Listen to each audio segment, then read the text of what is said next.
This is a little different than the format that we do at our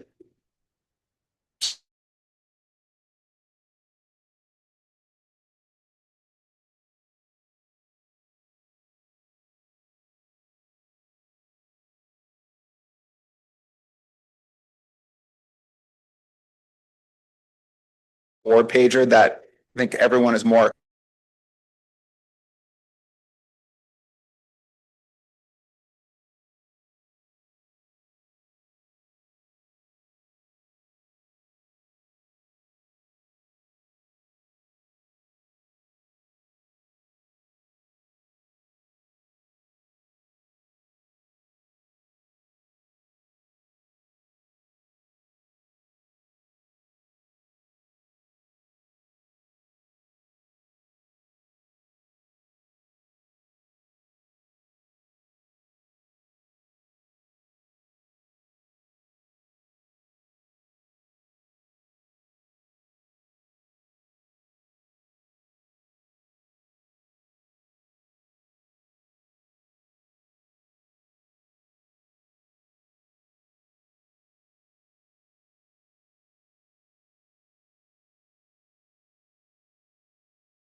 And they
Okay, so that's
okay. So that was student growth target.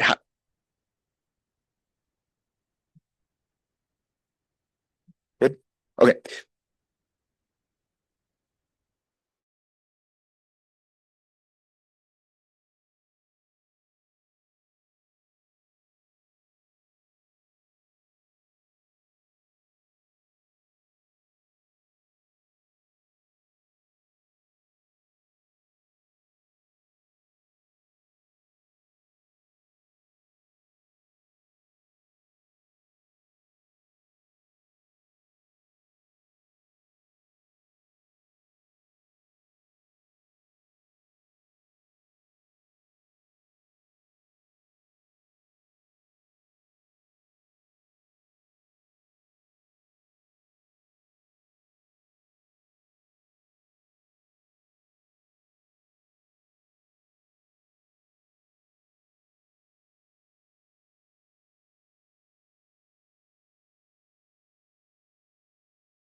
Important. We are showing more growth to the state. I don't have this year's state score yet. Even though we did come down a little bit in terms of growth points, we are still tracking ahead of the state in terms of moving students in that SGP growth categories. And then still going along with this idea of are we on track? So this is just where we have been over the last 3 years. Even though we are down to 0 A schools, we do not have an A school. We are at just 7 C schools, 9 B schools, as I mentioned. And those have been flipping, so it's not the same schools. We've had some schools move up, some schools move down. And then the last thing that I just wanted to share was next steps or opportunities. And I just want to say that this is not necessarily teaching and learning opportunities, more opportunities for how we can score well on the report card, how principals can be thinking about their letter grade. And especially with student growth target coming, supporting minimally proficient students and getting high growth, getting minimally proficient students to partially proficient, partially to proficient. There's a lot of points to be had there, and that supports our 45% goal. Because obviously, in order to get to this goal, we're going to have to move students up categories. 8th grade math is a big one. You can get bonus points for improving your highly proficient or decreasing your minimally proficient. In some cases, it's like there's schools that just need like 1 or 2 kids to get highly proficient, and it's going to get them 2.5 points. 4th grade growth. This is the first grade where you see the growth score comes in. So that was just something that I reflected on, is that there's a lot of opportunity within 4th grade to, obviously this is one of our youngest grade where the SGP scores factor in. And then finally, EL and ESS proficiency growth. EL students sort of score twice here because they'll take the Azella test and then they'll take the ASA test again. And we're seeing that if EL students are doing well on the Azella test, they're going to go on and do well on ASA as well. And we've got a lot of EL students, obviously, in this district. So those are some other places where there's opportunities to improve our report card scores and our letter grades, and obviously get us to our 45%. So I tried to fly there because there was a lot. This is like a fun time when all of this data comes out, because there's so much to look at, and I don't feel like I've even got to it all yet. But a lot of good information that can help us move the needle as a district. So thank you. Thank you. Now I'll open it up to board members for questions. If you don't mind, President Hodge, I'd like to go first, because I think my question to the superintendent or to you, Mr. Oviedo, is actually about the process and how, knowing that we have this level of granularity and some of this can go to a lot of prediction about letter grades and scores. My question goes to, how is the district using this data to be able to make decisions for the upcoming year? What does that look like at the district level? And then for campuses, if I'm a principal or if I'm a teacher, how am I interacting with this data and using that data at the campus level? Thank you, Dr. Frankowitz, board, executive team, and community.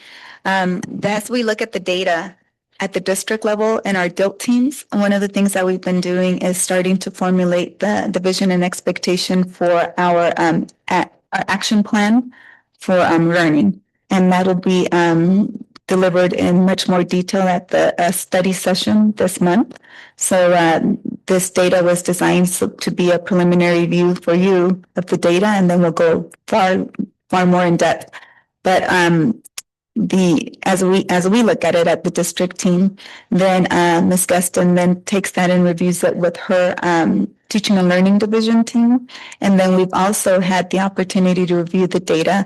Mr. Oviedo shared the data with our principals during our summer academies and then also in the summit. And our principals then utilize that data to be able to work with their teachers. As you recall, you all added 2 days to the teacher professional development calendar this year, which allowed more time for principals to be able to look at the data in depth with their staff, and then they'll continue to do that work. And I know Ms. Guston probably has more information to add on that.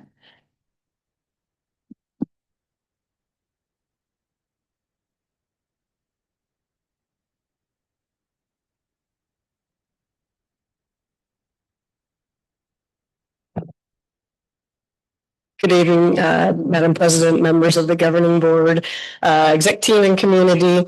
To echo what Dr. Portillo said, I'll give a lot of credit to Mr. Oviedo for leading a lot of different analysis and just learning opportunities for our school leaders when it comes to this particular data. And in terms of how have we already utilized that data in decision making, a lot of that actually came before AASA with our STAR data, with our Azella results, that we were able to make some decisions before even the end of the school year. So I know my division was blessed with a more ample team to really support that work. So moving to having 2 ELA coaches, 2 math coaches, 2 EL coaches, those were decisions that were made based on seeing the need in our schools to really strengthen instruction in those areas.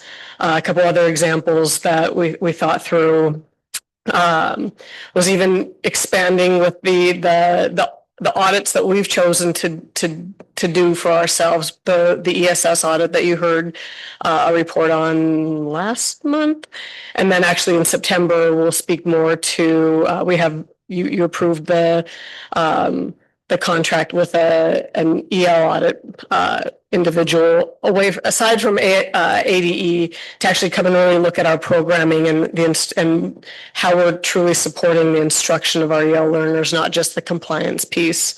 Other things like hard to fill stipends, also, those types of things were decisions that were made based off of this data.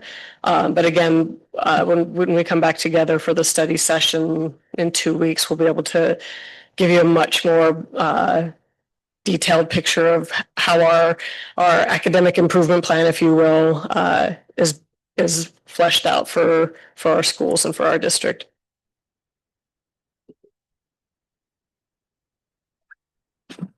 Any other board members have a question? You good? Okay, so I just wanted a little better explanation on this, on the proficiency points from 2024 and 2025. There were some major changes for King School. I just wanted to understand what conclusions has the district been able to find about those results? Yes, Board President Hodge, Board Member Pena, like I mentioned, it was a great question.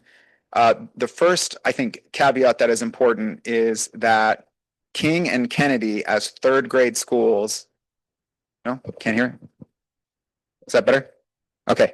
King and Kennedy as 3rd grade schools have had probably the biggest changes in terms of their proficiency, for better or worse. The reason being is, as a K-3 school, only their 3rd graders take the assessment.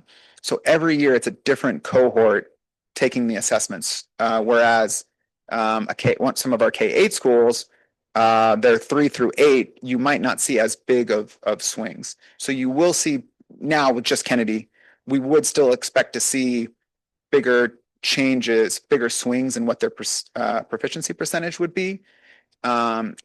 Still, there's always going to be different things. So then, I don't know about it for this year, but for 3rd grade at Kennedy, I remember 2 years ago, with teacher changes, it was actually for the better. So they attributed to teacher changes, working more on PLC.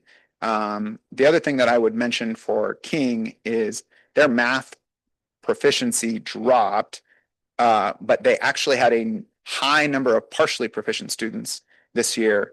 And so while their proficiency was lower, when you looked at their points towards their report card, it wasn't as drastic because they had so many students that were partially proficient, which is say they were close. And that just happens sometimes too. There was another number of schools that had so many students right at partially proficient, but that does look very drastic in terms of proficiency changes. It was a good question. And that's why we left that there to see some of those proficiency improvements. Thank you. Thank you for clarifying that. I was kind of scratching my head for a minute, so that makes a lot of sense. And then I also have which of our schools are closest to meeting the A letter grade, and then which of our C schools are closest to making the B letter grades. But I think you kind of gave us some of this data. I don't know if you'd like to kind of speak to that. Yes. Yeah. President Hodge, Board Member Pena,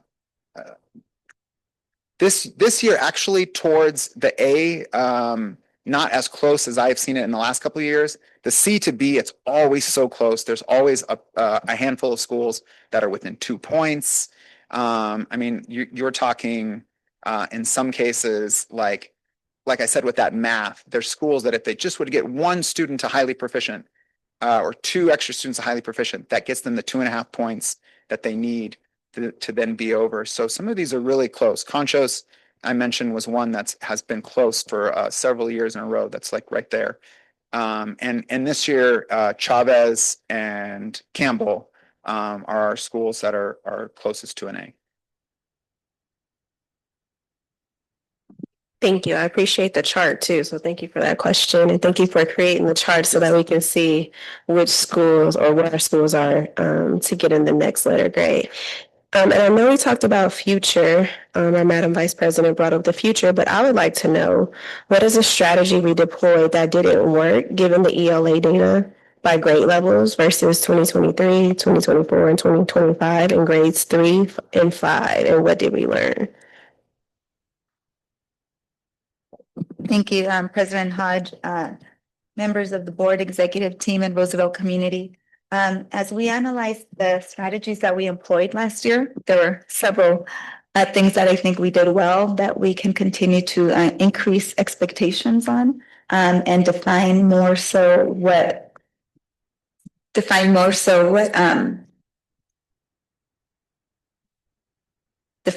better how we can ensure that principles are clear on how we define what the success criteria would be for implementation of those strategies. So one of the ones that we were analyzing is the time that we spent during our early release days and how teachers are utilizing that time to work as teams. So I know Ms. Gaston has more detail on that, but it was more so on the expectation of our teachers working on unit plans rather than daily plans. So I'll allow her to expand a little bit more. Again, Madam President, members of the governing board, I'm excited to answer this question because I get to brag a whole bunch about my new team.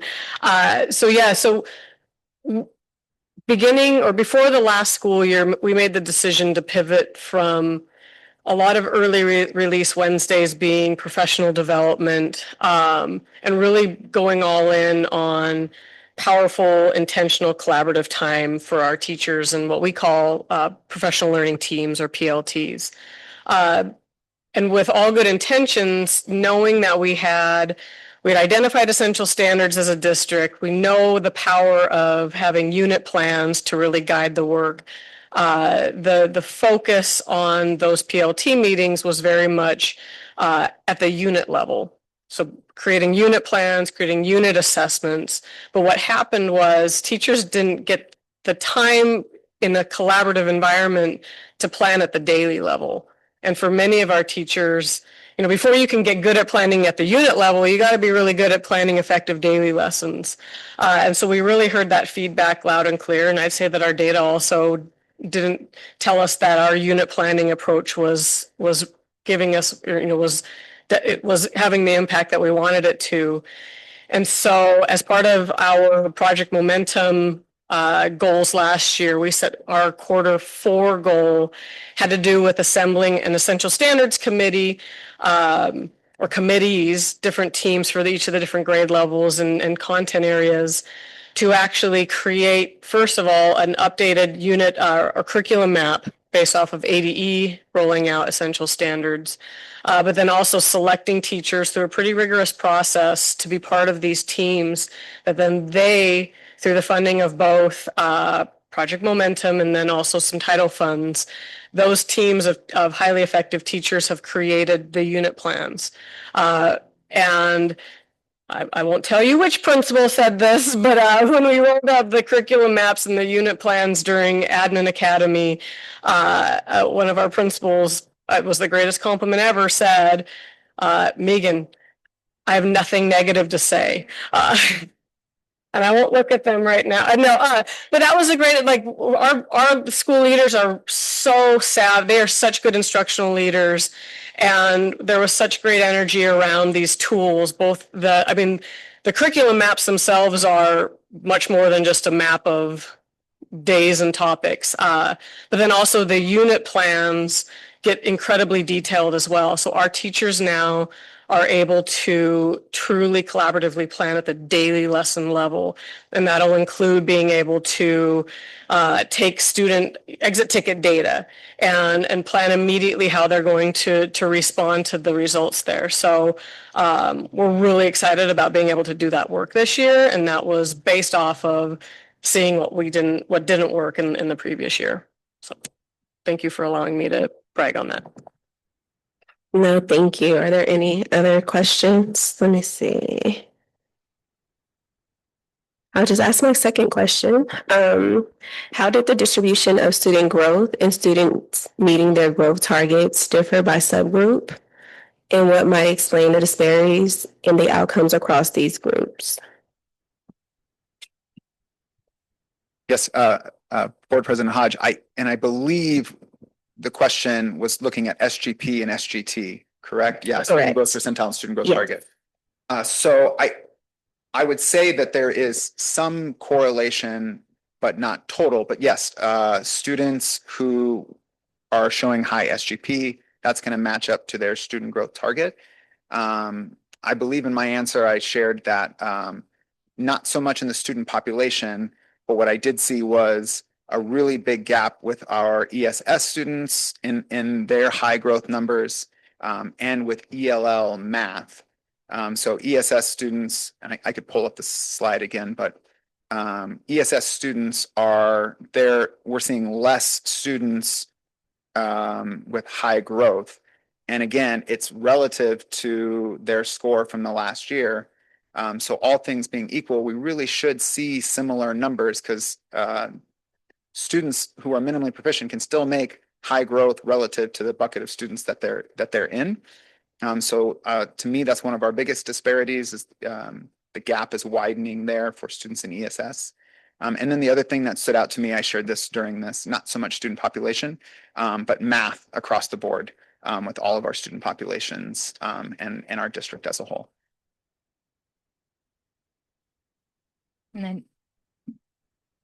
And then just confirming when we deep dive into that academic plan, we'll specifically hear some of the plans on targeting those subgroups or how those subgroups will be impacted. Perfect. Thank you. Any other questions? No, thank you so much. Thank you. Thank you, everyone. The next item on our agenda is public participation. And we do have public comment. I will read the ammunition and then I'll call the speaker up. Personal attacks upon board members, staff personnel, or other people in attendance or absent by individuals who address the board are discouraged. Presenters are cautioned that the statements or representations concerning others that convey an unjust or unfavorable impression may subject the presenter to civil action for defamation. And as a reminder, board members cannot respond directly to public comment. Our district team can follow up. And the first speaker is Brandy. You have 3 minutes and we'll set a timer when you begin speaking. I'm going to go ahead and read because reading is under 3 minutes. So both days, students were dropped off at school after 8:30 a.m., much later today than yesterday. It's impossible for students to enjoy breakfast if it's being served between 8 a.m. and 8:30, which is after the student drop off. Yesterday, there were 3 kids to a seat. It was brought to my attention that at least a dozen more students rode the bus today. My fear is that if the bus is overloaded, there is a possibility that students may be standing during transition. My children were scheduled to be dropped off at 3:45 p.m. yesterday. However, they did not get off the bus until 4:40 due to confusion on campus and the need to return to the school to pick up more students. I thought I'll give Campbell the grace since it's the first day of school. But then today, not only was their pickup times altered, but the bus route was changed as well without notice. There was about 25 minutes 25 minutes behind schedule, resulting in a parent having to drop her children off at school and head to work. It's extremely dangerous for students to be standing on a busy street this long waiting for a bus. Today, students were awaiting an empty bus at Campbell at approximately 4:25 p.m., nearly an hour after school was out. Getting dropped off 10 minutes till 5 is unacceptable for children who are released from school at 3:30. To add a sparkling star on top, the bus driver did not keep the stop sign extended while my children were crossing the street. I literally had to run to the curb and scream out to drivers to stop moving while my kids were in the street. There is absolutely no communication. The Here Comes the Bus app is not now inactive, for the district, and there's no way to track the bus. And other parents and I are still awaiting a resolution despite the many in-person visits, emails, and phone calls. In the beginning of the 2024 school year, a decision was made to consolidate schools with many projections that success will arise from these changes, which we trusted.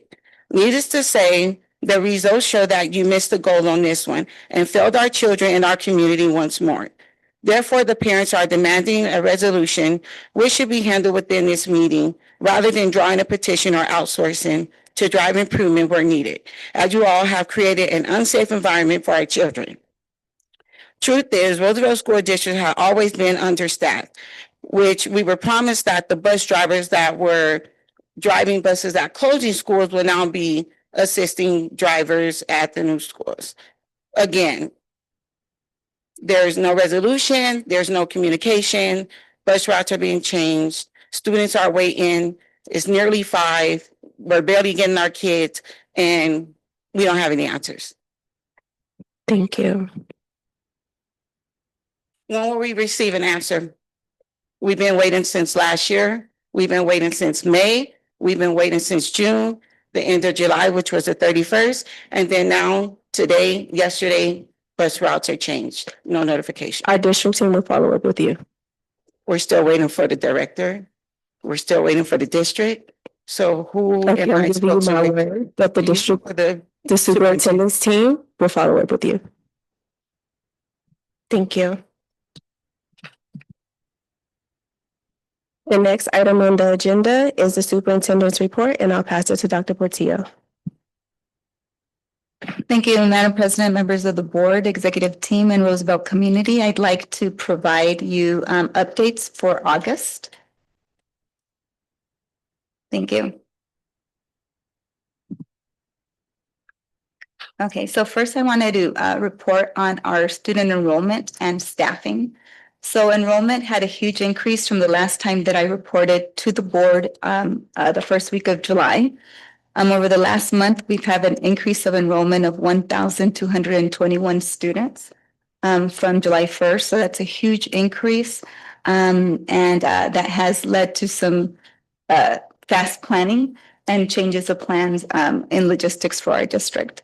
As we look at that number in comparison to last year on the second day of school, we're down 131 students. Something to keep in mind is that last year we rolled over all of our enrollment. So we assumed that kids would be returning back to the school district. So we rolled over all that enrollment. So on August 6th, we hadn't dropped kids who were not enrolled yet. Whereas this year's numbers do include already minus kids who didn't re-enroll. So we are positive that we will also on the 10th day of school, we know that that's when we do our drops. But last year we waited till the 10th day of school, whereas this year we asked parents to re-enroll their students. So it looks like enrollment will remain steady, if perhaps drop slightly. But we have had to make some fast changes in planning in the month of July as that enrollment jumped up so drastically. We are doing something that we call warm body counts, which we review regularly. So meaning as we ask parents to re-enroll their kids, we know that some might change their mind throughout the summer. And new kids might be coming in that we didn't have enrolled until last Thursday at Meet the Teacher Night, and then yesterday and today. So what we're doing is we are leveling staff within and then across our campuses, trying to make sure that we are balancing class sizes so that they are within our target numbers the best as possible and within the school. And then across campuses would be the next move. So we started doing that around the second week of July when we started seeing that enrollment increase. And then we're going to continue to do that, reviewing that regularly. The team and I were able to meet today and review our warm body counts from yesterday and are going to be making some changes already at one of the campuses based on the numbers that we see, not only in their enrollment, but then the matching warm body count. But we'll continue to monitor that enrollment and possibly after the 10th day of school, then revise campus and district staffing based on that 11th day enrollment, which is the enrollment that we use to plan our budgets. So, and then the other great news about that is that we have our federal grants. So when it comes to budget and financing and staffing, our federal grants were lifted, the pause was lifted. So we are excited to know that all of our grants were funded at the levels that we had been promised prior. So that allows us to continue planning with our budgeting. Something also to keep in mind with budget, and I'll talk about it a little bit more at our guardrail, is that on September, at the September regular board meeting, we do plan to bring a revised budget to you based on that final enrollment number. And then also any encumbrances that we see that we've already cleared from the last school year. All right. So the other compliance update that we had was regarding the non-compliance plan that we have with the Auditor General. So I had mentioned during the fall last year and then that we were making corrections to our finance practices from previous years. And then when we had our 2024 audit, we did find that there were multiple places where we were non-compliant. So as you recall, we had 35 out of 142 issues that were found to be in non-compliance.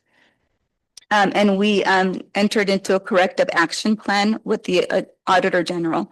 That plan started on June 30th. Now we did have, and again, that was from 2024. So we've been working diligently prior to that audit meeting, already making some of these improvements. So that allowed us to be on a pretty quick, fast response plan with the Auditor General. So we have had weekly meetings with the Auditor General to discuss the progress with the kickoff starting on June 30th. Then on July 9th, we met about administration-related issues that were non-compliant, then procurement-related issues that were non-compliant.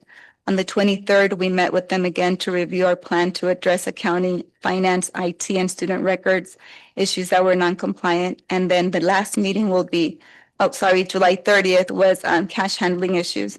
And then on August 6th, we'll meet to discuss issues that are fixed assets. And then though transportation wasn't part of our non-compliance audit, we do have areas that we want to discuss and get input on so that we can improve.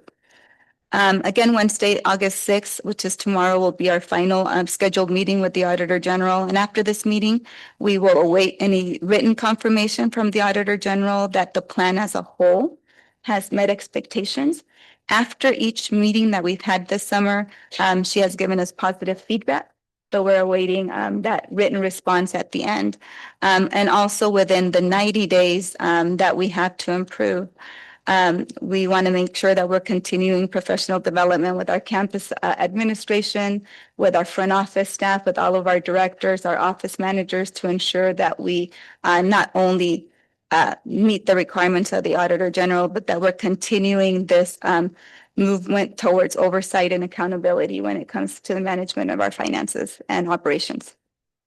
And just a point of clarification, these concerns that were brought to our attention, were we working on those already, or was this something new? Can you give us a little background about how we got here? Thank you. Thank you for The that. proactive work that we did, if we did do any? Sure. Yeah, so fiscal year 24, the audit was based on the previous year before that even. So before we had this meeting with the Auditor General, we already recognized that we had systems we needed to improve. So we've been working on that for the last year and a half or so on improving these practices. That's why it was so easy, not easy, but quick for us to go through this process with the Auditor General week by week, because we were already fairly prepared as we were already on the road to improve these practices. Thank you for bringing that up. Thank you. Are there any other questions from the board members about the update? Thank you.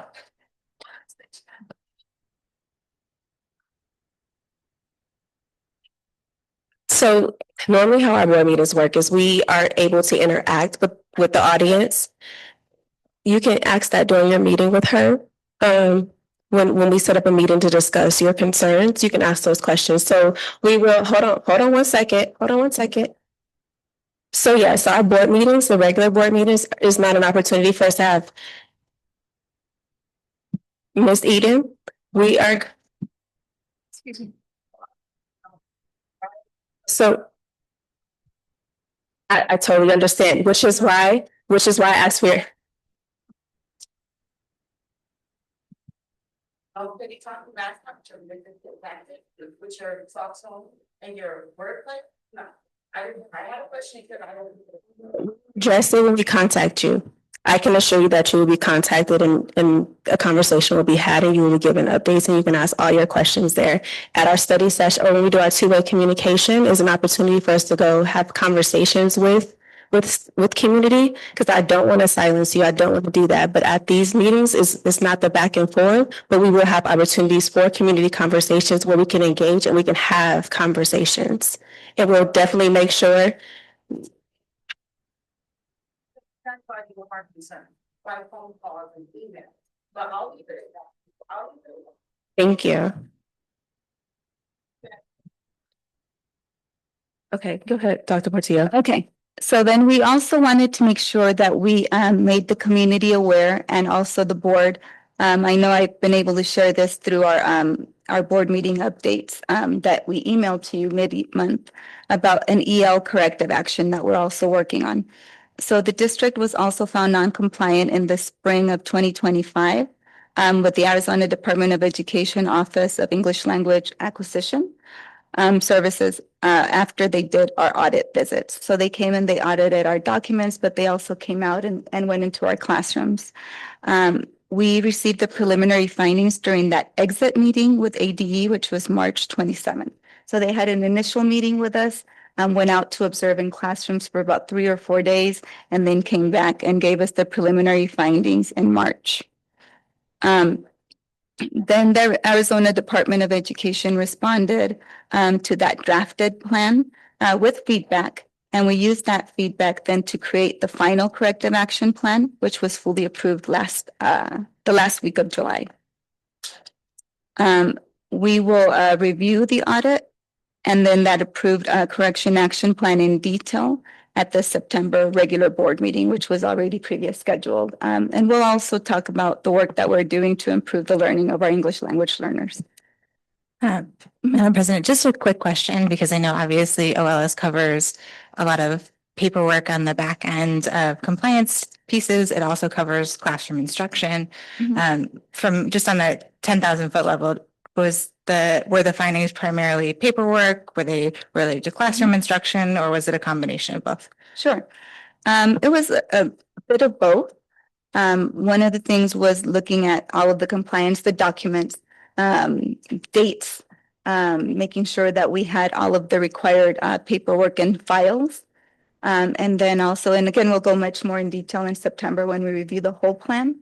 And then the other part was about ensuring that we're delivering intervention for our EL kids at the correct time, with the teacher that has the correct certification. So we'll continue to work on that. Ms. Guston, do you have any additional detail about that?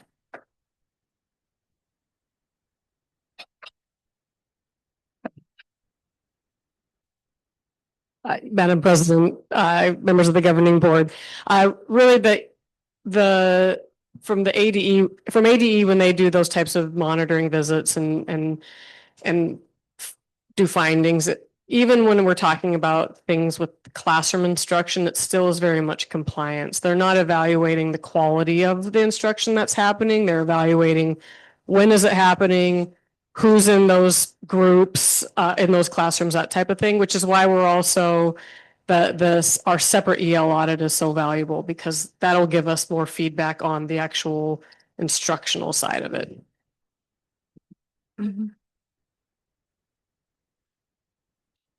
Okay. Thank you. And the next slide, please. All right.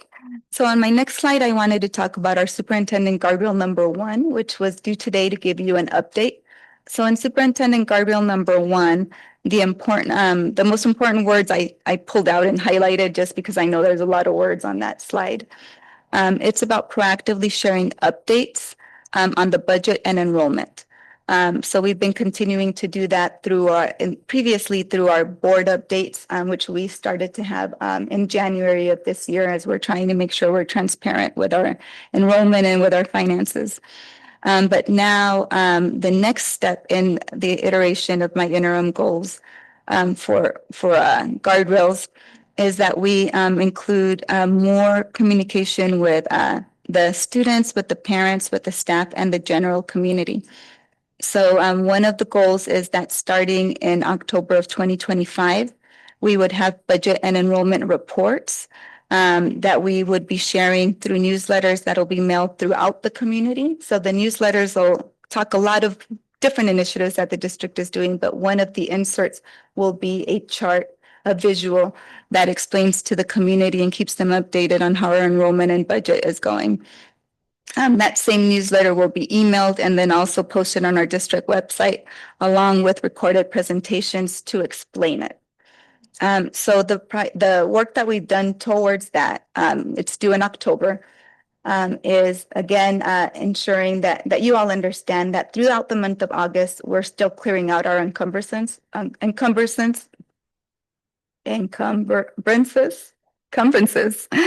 from last school year. So we're clearing all that out, making sure everything is paid out, and that we have everything accounted for. And then also looking at our enrollment, right? So then in September, we plan to bring you the revised budget. So based on that revised budget, that's what this presentation will reflect. And then also just to make sure you all know, then the annual financial report for October will be due. For this year will be due in October. The next one here is that also by October of 2025, then we'll have the biannual community forums. And in these community forums, not only will the audience get a report, but they'll be able to do that two-way communication and provide input to us on the budget, requests on the budget, so that as we plan in January for the next year's budget, we're able to include that as another source of data and input. By December, we are supposed to be able to do the same, but with students, so that students are also providing input towards the planning of next year's budget. So that's the guardrail as in a nutshell. I explained the work that's going to be happening right now in August, then September. We've also met already with our communications team to start understanding what the guardrail is. At our next meeting, the entire team and I will be meeting to further discuss the vision of what that visual might look like. And then they'll continue then to work with our finance team to ensure that the content is reflected in that visual. So that it's not only in the required format that's required by the state, but it's more digestible to a everyday resident of the community who's not an expert in finance. And that is my update on my guardrail. And then the last part that we have is a recap of summer activities. So we have a brief video that we created. You'll see on it some images from our summer school accelerated math learning, Juneteenth celebrations that we had over the summer, and then some different activities that we've had in the month of July and as we started the school year.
Sure.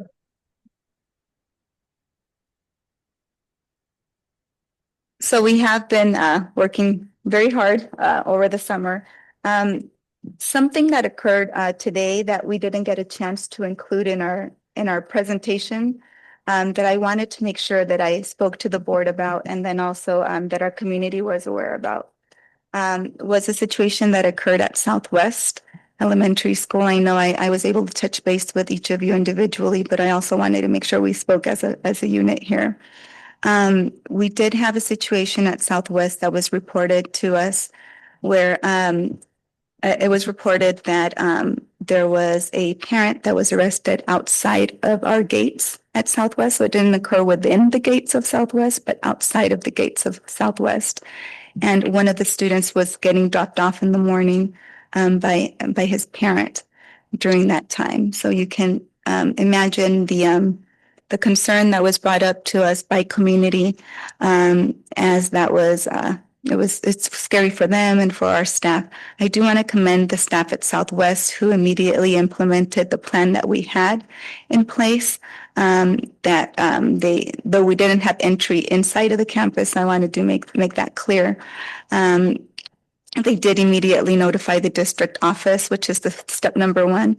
Dr. Battle and I headed in that direction. We notified, of course, our board president and our attorney, and then the executive team all moved towards that space to be able to provide the campus with support.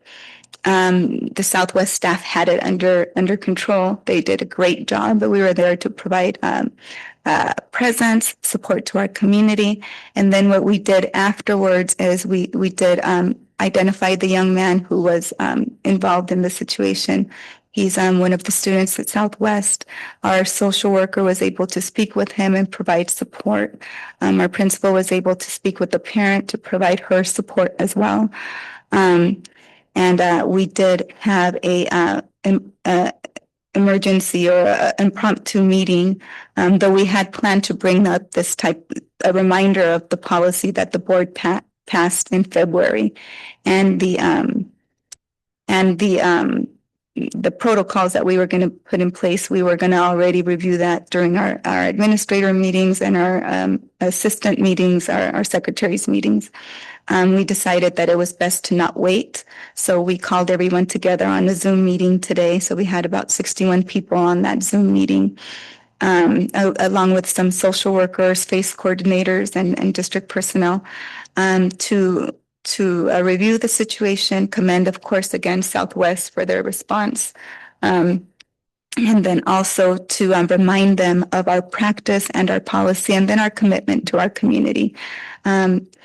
I also recorded, we had in February sent a recording summarizing the policy to our parents, but we re-recorded that again today and sent it out again today. So this evening, all parents at all the schools, along with all our staff, should have received the video, along with a reminder that the policy exists, and then also direction to go onto our district website, which has a lot of Know Your Rights information on there, as well as lots more information, and also a link to about an hour video that we created with the help of different attorneys and earlier in the spring. So all that information is in there, but we wanted to make sure that everyone had that reminder. And then we also, I spoke with our director of student wellness, Ms. Wadley, who dusted off and reviewed a document that we created in the spring, which was a guidance document for different job groups as to how they can interact with families and students when something like this happens. And we're going to further develop that into a professional development that's appropriate for the different job groups. So certainly the social worker and counselor one would be much more in depth and look different from what our front office secretary staff would look like. But we want to make sure that they're all trained and ready to be able to respond to families when something like this happens.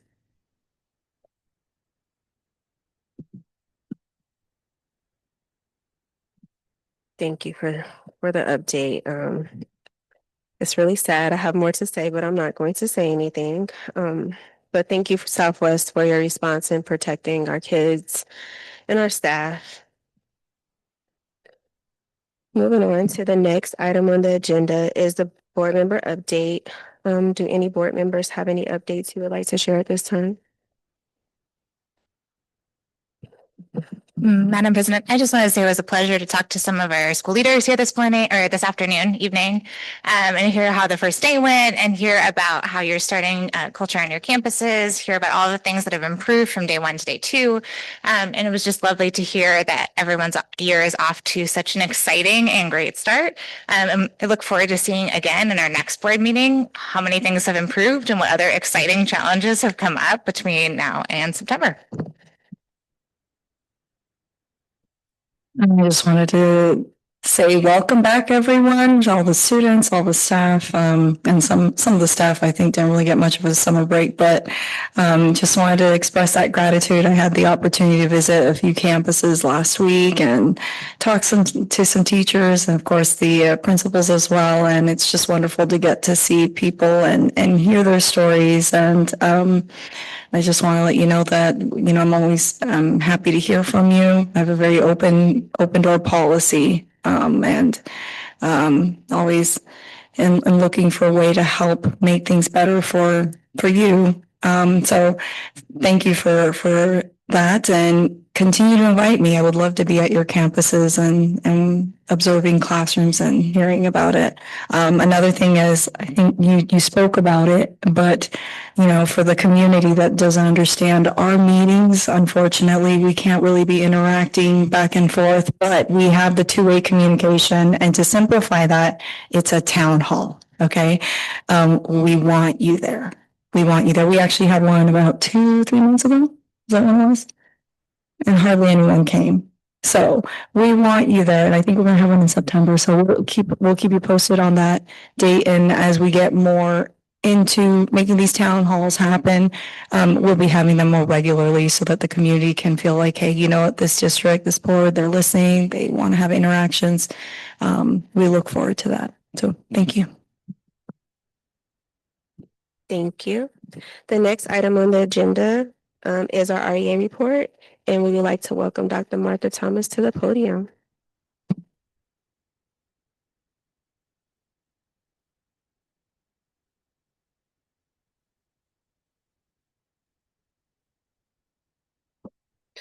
Good afternoon, Madam President, governing board members, Dr. Portillo, and our executive team.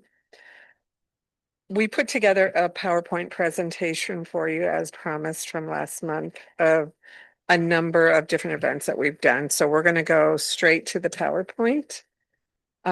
This is the Roosevelt Education Association. We're recognized by school board policy as the sole representative for all district employees.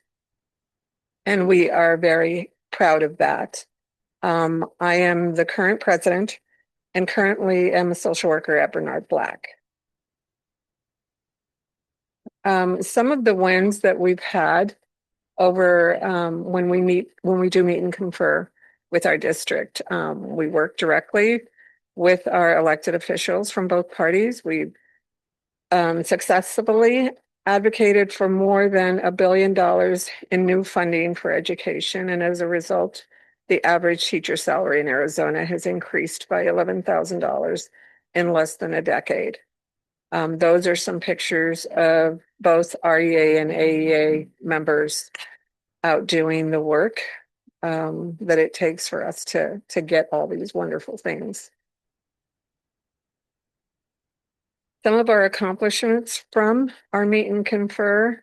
Nate, if you can make it a little bit larger so I can see. I can't see. If some of you can see up there, hopefully you can.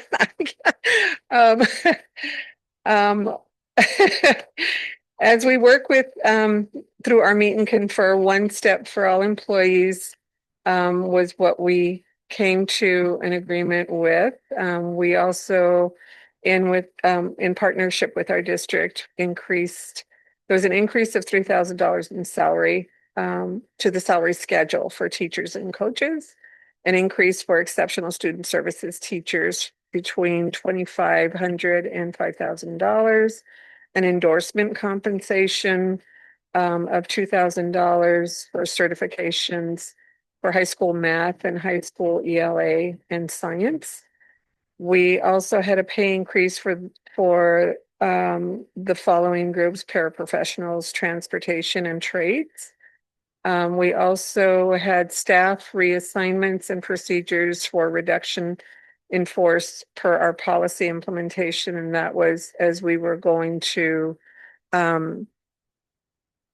basically close down our 5 schools and reassign all that needed to be reassigned. We saw that as a win for us because that meant no one was going to lose their job. We would just get reassigned.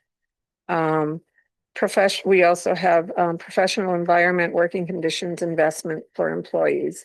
So those were some of the wins that came out of our last year's meet and confer, and we're looking forward to our meet and confer for this coming school year. Election season, we do a lot of work when it comes to elections, whether it's canvassing, whether it's meeting one-on-one with congresswomen going down to the Capitol, supporting and speaking up for those bills that need our educational support. We do a lot of that. We also had a community forum for members, and that was really successful. We had quite a few people that showed up for that. We also do work at the Delegate Assembly. This is where all associations come together, and all members are there representing their associations and their associations throughout our state.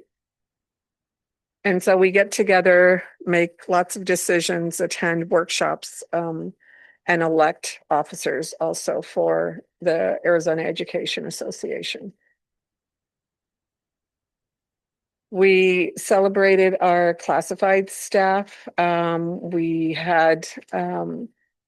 also had a workshop that was specifically for classified staff who wanted to attend. We also wanted to show and congratulate our transportation department because they did on their own make majority status. So they were the first group to do it. So that was really nice. In celebrating our certified staff, we have a number of different certified staff, whether it's teachers, social workers, counselors, a number of different people. And so we try to do different events to celebrate them as well. At one point, we were asked, okay, why don't you just do it together so that everybody's together?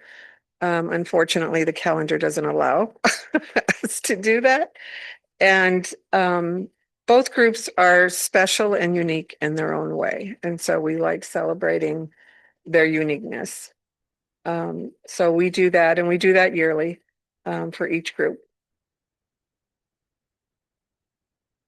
And then we also had our retirement dinner. We celebrate our retired staff from Roosevelt. These are a few of our staff that retired this past year. We provide a formal dinner for them to attend. We welcome anyone who would like to attend. Many of them will invite their families so they come and celebrate with us and share their thoughts and memories and their contributions to the district. So we also do that yearly.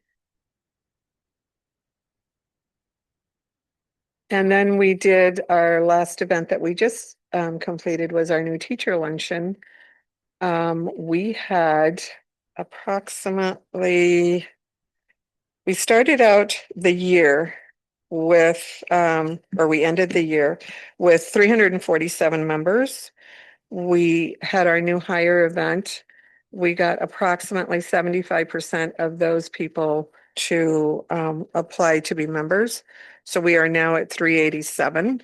And that's with, where there's still a few more that are, we'll say, in the system that we haven't counted. So right now we're at total altogether, we're at 39% density for the union.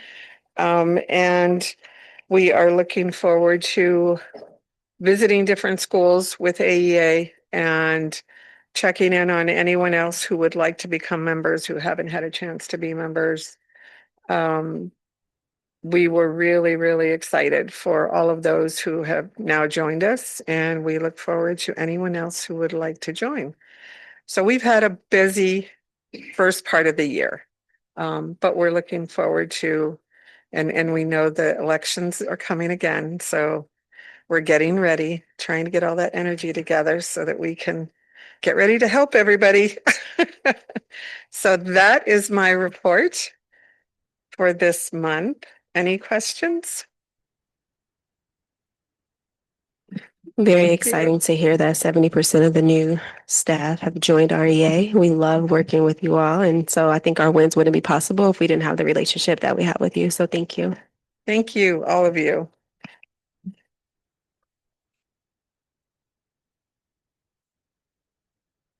The next item on the agenda is 4 point. Can y'all hear me? Barely, maybe. Everybody just looking, okay, thank you. Like everybody just staring at me blankly.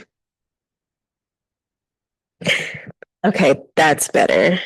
Next item on the agenda is item 4.04, reinventing Roosevelt. I will pass it to Dr. Portillo for an update. Thank you, Madam President, members of the board, Roosevelt community. We have had this Reinventing Roosevelt presentation that we started also this year to continue to keep the board and the community updated. We also have Reinventing Roosevelt community updates that we record, and then we also make available and we push them out to our parents through our app. And we do have an advisory committee that also meets with me and supports me to make decisions, and then they keep informed as well so that they can spread that message throughout the community. So the first slide that we have up here is our update. So agenda, we'll talk about facilities, a little bit about transportation, a little bit about the repurposing of buildings, meet the teacher night, first day of school, and then our next upcoming bond projects. So let's start out with facilities. So when we talk about facilities, we're very excited to report that Sunland is up and open for business. So, and Sunland had a tremendous jump in enrollment in the last few weeks. We had both Telemundo and Univision on campus, capturing the reactions of the students, the parents, the staff, as they came in for their first day of school. And actually, I think it was Telemundo who did their weather forecast out of the campus throughout the whole day. So they were there. So we got lots of coverage throughout the day. Staff expressed how much they like the spaciousness of their new facility. I was there pretty much the whole middle of the day as well. So staff was coming up to me. They expressed how much they love the newness, the modern building. Our youngest students were so excited to play on that playground. It's a cool playground. It's also underneath the second floor, so they don't get burnt at all. Most of the campuses had indoor recess, but they got a chance to do outdoor recess because they had their newly designed playground, which is underneath the second floor. Then the older students, they were excited because they got a chance to, they were raving about, first of all, middle school and the middle school wing, but then also they have these different open spaces. So they were able to also do indoor board games, just hang out and talk and chat. And then on the second floor, there's 2 bridges that are also covered. So our principal and assistant principal were running outdoor active games with them up there. So they were also under cover. So they were also able to have outdoor recess and spend some energy there. So it was great to watch them. And then also, just like moving into a new house, any new construction, there's going to be, as we live in the building, things that we need to improve, right? So, they also came to me with some things that they need to improve, which I was able to pass on to the principal. He's also collecting that list so that when we have our regular meetings with the builder and our architect, they're able to respond to those. And they have been very responsive thus far. I wanted to give a shout out to our food services team who also delivered water to our younger grades, because though that playground is fabulous, to be able to have cold water, you have to go inside the building, and they were outside the building. So they did deliver that in the meanwhile, because we will be adding cold drinking fountains around the playground space outside, so that they'll be able to drink the water for out there in the future. And also across the entire district, our operations team led under Dr. Battle. But then also I know she has lots of people working hard to support our tying up loose ends to ensure that they address any remaining furniture or technology needs ASAP as we combine campuses. And then at our non-combined campuses, there's just things that we learn every year to do better. So they've been addressing all of those as we receive them. just want to make sure we touch upon that it's been incredibly hot, right, across the whole nation, here in Arizona, especially in our district. Just to give you perspective, has more than 900 air conditioning units plus a chiller. So with 900 air conditioning units and that chiller, we have a lot when it comes to air conditioning to take care of. So the facilities department has been providing preventative maintenance and support for all of those units. However, some units have gone down throughout the summer. So as we've received that, we've been responding to it the best we can as a district, but also recognizing that we had budgeted money to be able to reach out to different air conditioning companies. We are competing with them, fixing our air conditioners, just with the rest of the county who's also competing for people to fix the air conditioners. So as soon as we're able to get them fixed, they're getting fixed. But meanwhile, the principals have been able to manage moving children and or staff to other parts of the building that are cooler. So we've been able to manage it within our campuses without having to move our students anywhere outside of their campus, to be able to continue to be in a comfortable space that's also healthy for them. Then when it comes to transportation, let's see, we know that that the bus routes for the year have been released. They were also updated. And they're available on the Roosevelt School District website. They have the most current pickup and drop-off times and locations. Our transportation team is working to respond to that huge jump in enrollment that happened over the last few weeks, which has definitely complicated planning. And then listen to the feedback from families and schools as they're refining their routes, their processes, and then revising staffing as needed. Next, we have the repurposing of the buildings. So this month, we'll continue our efforts to repurpose our district buildings that were already vacant previously, and that became vacant through the consolidation of schools. So Dr. Battle and I met with our consultant to continue the discussions, and the consultant will be meeting with our community engagement department, our communications department, to review the ideas that we discussed, develop a timeline, a visual that we will then be able to post on our website and start communicating out to community regarding the process of how they might express interest if they're interested in perhaps becoming one of our tenants. Also, we are having him respond directly to those that have already expressed interest, because we're wanting to make sure that we have a transparent process for that. And he will also, within this month, he's been sending his professional team into the buildings to start taking pictures and professional videos. And then also reviewing existing data and studies that are already done in South Phoenix. So we already have identified some needs that are in South Phoenix that might be a match for the facilities that we have. But he'll be meeting with community members within that existing neighborhood also to elicit from them their input as to what they want to see in their neighborhood in that building. And we had Meet the Teacher Night. And Meet the Teacher Night is a yearly tradition that we have in our district, but also it was especially important to have a great experience at Meet the Teacher Night at those combining campuses.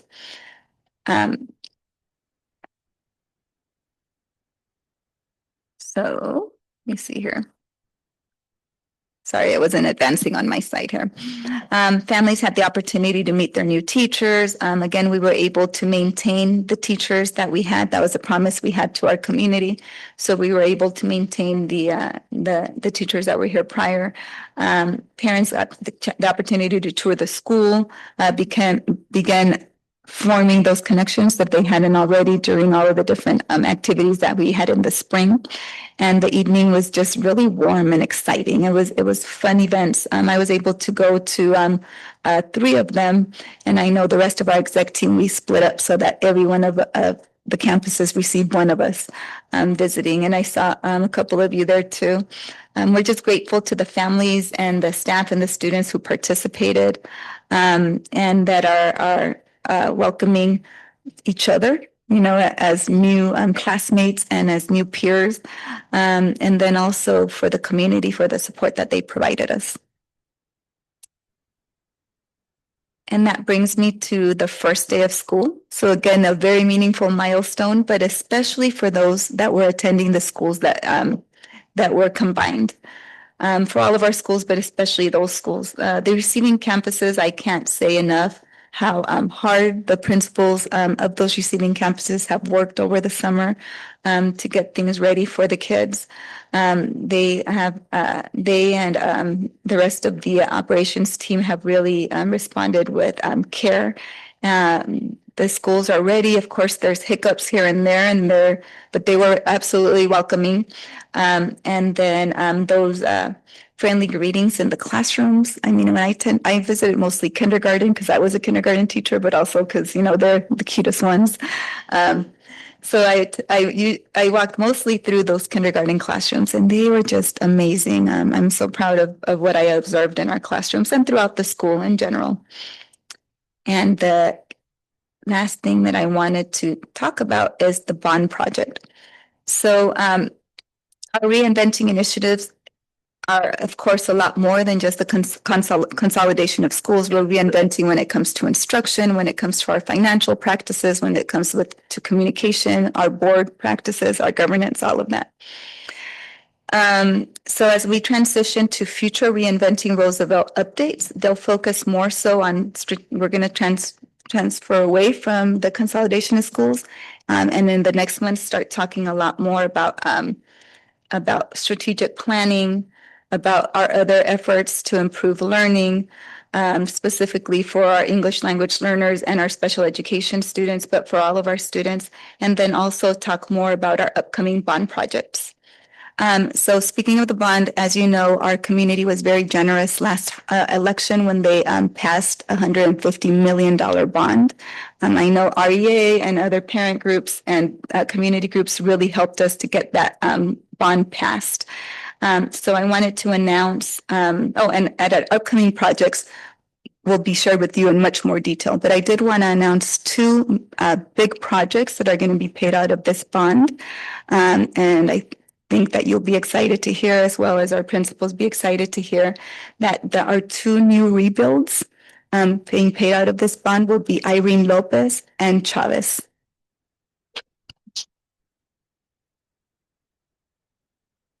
So again, more information will be forthcoming regarding that schedule, but know that our bond sales will happen this fall, and then we'll start doing our preliminary planning, and then our architect competition will take place. Yep. And that's all that I have. Madam President. Oh, sharing one great microphone up here.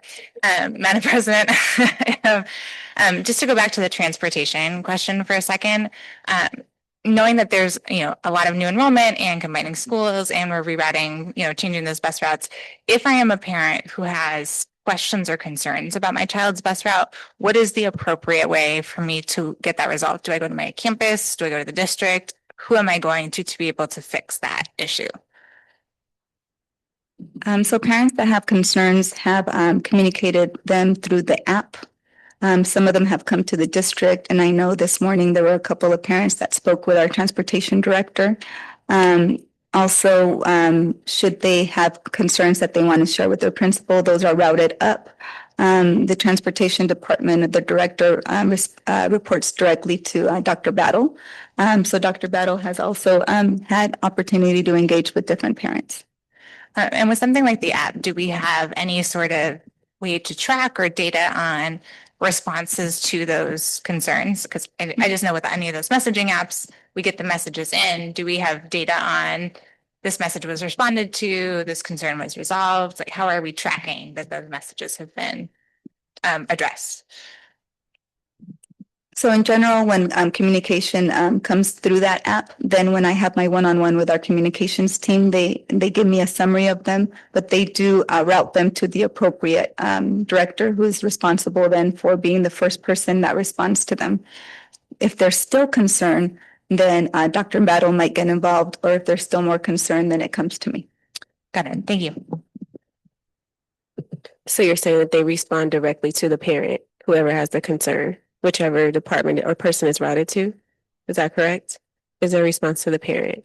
That's the process. Okay, thank you. Any other questions or comments?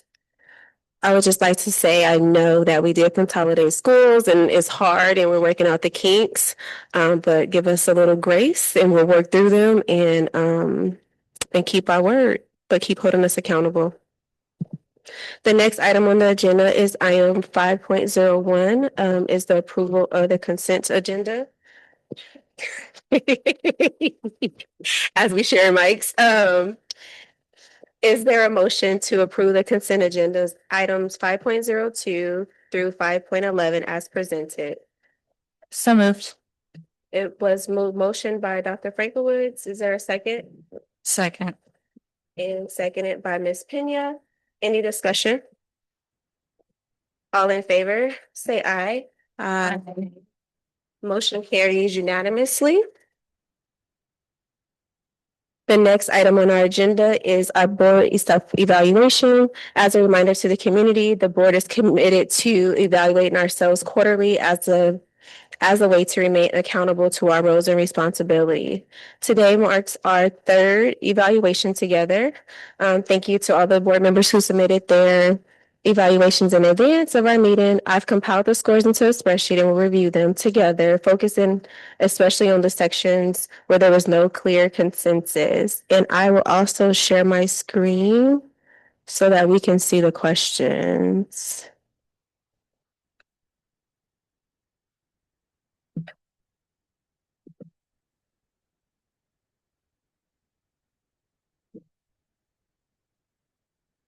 Oh, then I can't. Actually, Maria, can you share your screen so I can look at the data? Because I did not print that out. Please. Okay. I need two screens. Yeah, but I also need to see our.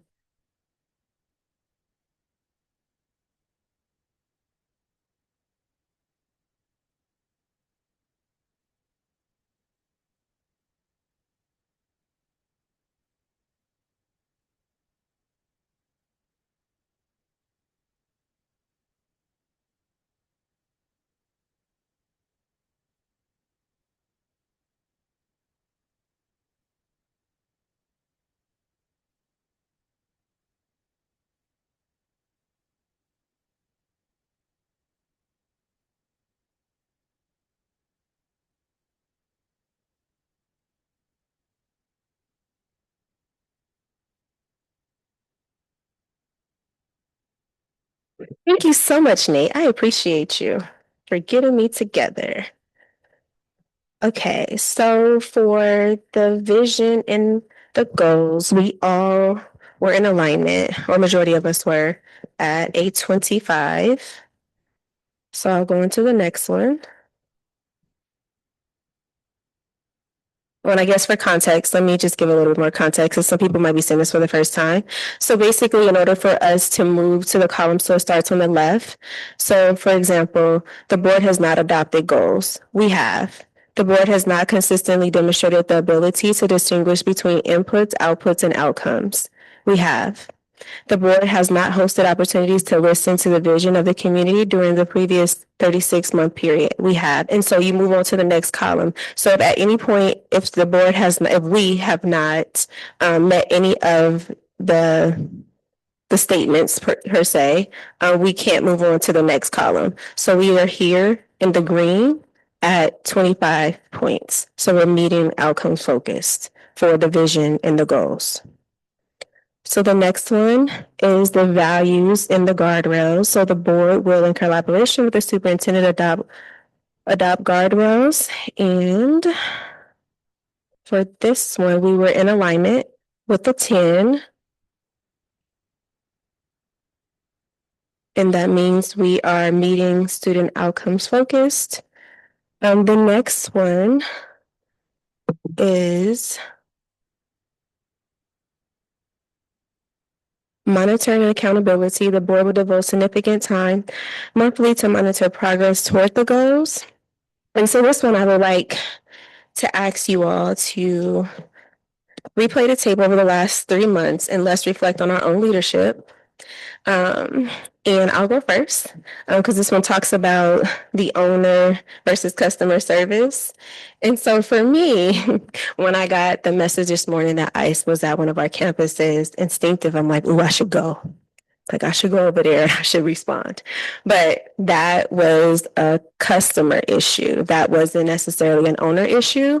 Because as the owner, as the owner, I set the policy. I'm using my I statements, but as a board collectively, we did it. But I, as the board, as a board member, voted to approve the policy, our immigration policy. And so we have our policy there. So it wasn't my role to go over there and be part of the customer service piece of it. So that's an example of when I stayed in my lane. And I didn't impede in the customer service. So I would just like you all to take a moment to reflect to see if there's any opportunities where you feel like you've done some owner versus customer service, or you stayed in your lane, or maybe you stepped outside your lane. So I'm just going to ask you to stretch yourself a little bit.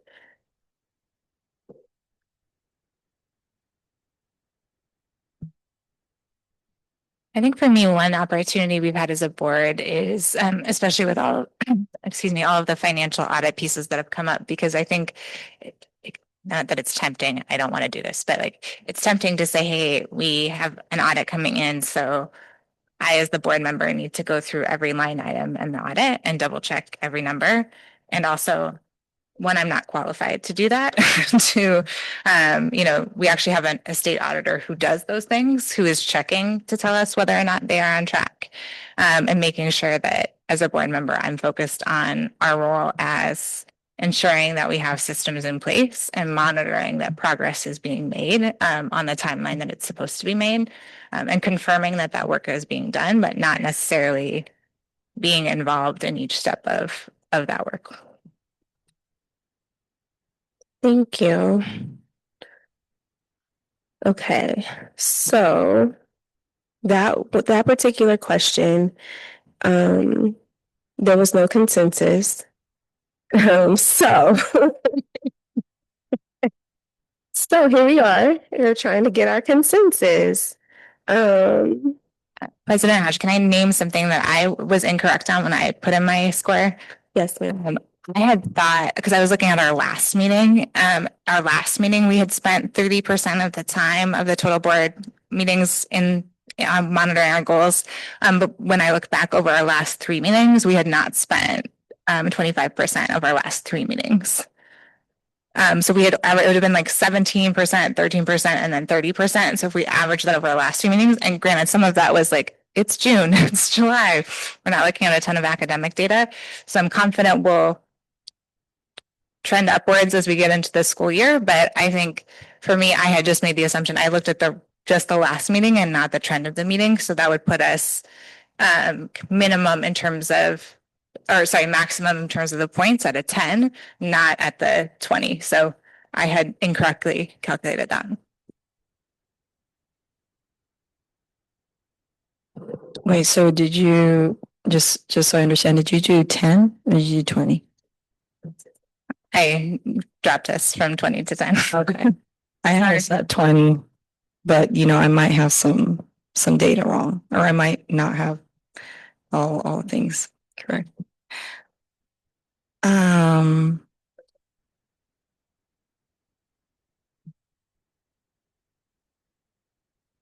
thought we were meeting everything, but if we weren't, I'm okay with going down to 10. I think we were, and if we look at just the last meeting, we spent 30% of our time in just the last meeting. If we look at the last 3 meetings, it's more like 22%. Okay. Because we had June and July in there where we weren't spending a ton of time in student academic outcomes because it was summer and we didn't have fresh data coming back. So I think we will, because when we have when we have that data, we're spending a lot of time in student outcomes. But I was looking at just the July meeting and not the May, June, and July meeting. Okay. I think going for 10, I'm okay with that too. How do you feel about that? I agree. I gave us a 10 as well, just for the sake of consistency. And yeah, it's great that we reached the 30, but I would like to see that consistency throughout the months. And so I wouldn't give us the meeting, but approaching it is a good start. Yeah, I do think we're trending upwards, and I think especially kudos to our board president and the superintendent for setting the progress monitoring calendar. We're going to have that regular progress monitoring, so I'm confident we'll be looking at data regularly. We're going to see a lot of Mr. Oviedo over the next year. So I think we will be in that space, but we just had those 2 months where, May and June, we just didn't have a ton of data coming in. Okay, so then we landed at a 10. Thank you, ladies. And the next one is communication and collaboration. And there was a consensus. We were at a 1 for that one. So we're approaching student outcomes focused. And I would just say the thing to get us to the next column is our board policies. And we're going to review that during our retreat this month. And so we'll go through all of the B policies during that time. And so we can move to the next column for our next eval. Are there any questions or comments about that? Okay. Moving on to unity and trust. For that one, there was a consensus of a 3, and it looks like we moved from the last time we did our eval. So great job. Get rid of 3. The consensus was a 3. And then the last one is continuous improvement. And that one, we were at a consensus as well for a 3. And I believe we moved up in that area as well. And I think actually Maria printed our last one. We have the last numbers as well. So yes, we did improve. We had us at a 1 for unity and trust and a 1 for continuous improvement. And I want to say a 1 for communication as well. Okay, so communication we didn't move, but the last 2 we did move. So great job. And our total score for this eval is it's a 52. We still didn't pass, but it's okay. It does matter. It does. Well, we improved. So when we did our first evaluation, I want to say February, we had a 37. And then we did again in May, we had a 38, and now we have a 52. So we are making improvements. So great job, team. And it's out of 100 too, by the way. All right. So the next one. Before we move on, Dr. Hedge, just also a huge shout out to the superintendent and the exec team, because a lot of this involves like a ton of collaboration between the board and the exec team, and we could not get that done without the support of the team. Okay. So the next one, I think there wasn't a lot of consensus on this one.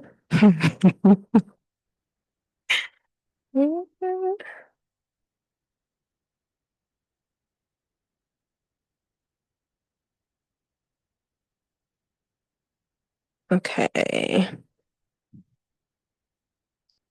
So this is our governing board evaluation instrument, and it captures all of the things that are not captured in our student outcome focused governance evaluation. And so let's see. So for the first one, the financial, so it says the board reviews and establishes district policies that help ensure proper budgeting and compliance with applicable laws, rules, and USFRs. And so the consensus was a 2. So the board has plans in progress to review and take necessary action related to this item. Are there any questions about that one? Okay.